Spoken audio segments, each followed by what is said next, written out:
មើលផែនដីខ្មែរបទកកតិស្មូតបែបពិពណ៌នាចំណែកទី1ចំនួន5វគ្គវគ្គ1ដល់វគ្គ5មេសាចិត្ត5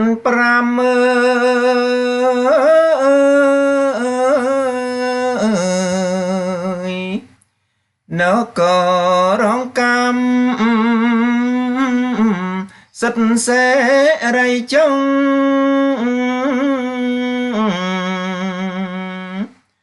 សលាក់ធរជាតិនៅឃ្លាតធ្លាក់ផ្លូវខុងជន់ទាំងស្រីប្រុងជាប់ទង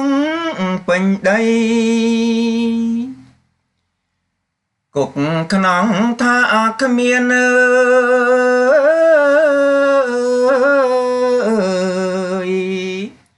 ផទាំងបំពេញលាក់មិនឲ្យស្ដី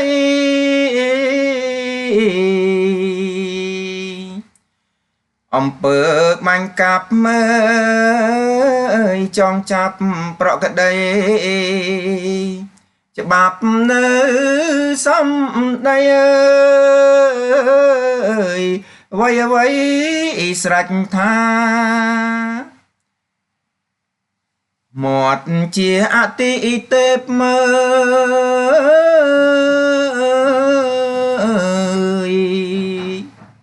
ឲ្យយំឲ្យពេបឲ្យអត់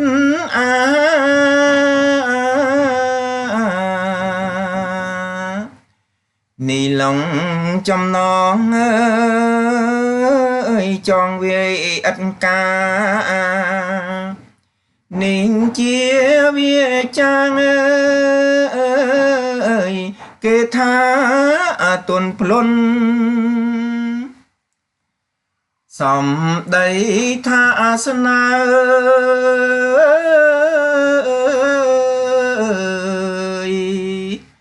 តែឃើញអំពើគឺជាចោរប្លន់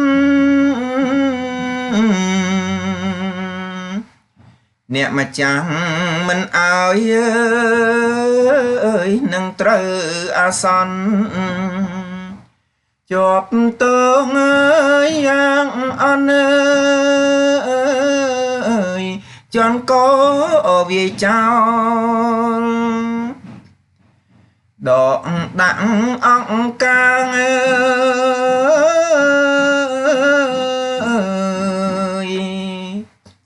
គាត់មានខ្លឹមសារ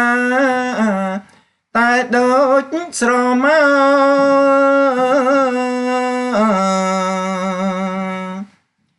ពុតផប្រវាញ់មិនអាចដេញដោលប្រើឲ្យ